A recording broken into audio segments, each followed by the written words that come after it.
চট্টগ্রামে কোস্টগার্ড ও পুলিশের সমন্বয়ে আয়োজিত হয়েছে তারুণ্যের উৎসব 2025 শীর্ষক বিশেষ ট্রাফিক কন্ট্রোল প্রশিক্ষণ।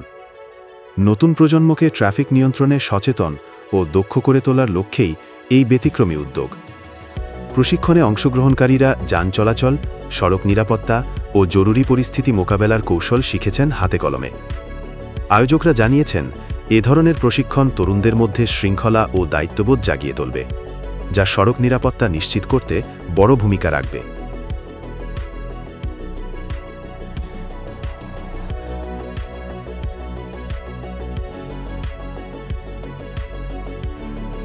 আপনি দেখছেন চ্যানেল 25 টিভি, সত্য সংবাদ, নির্ভীক প্রতিবেদন।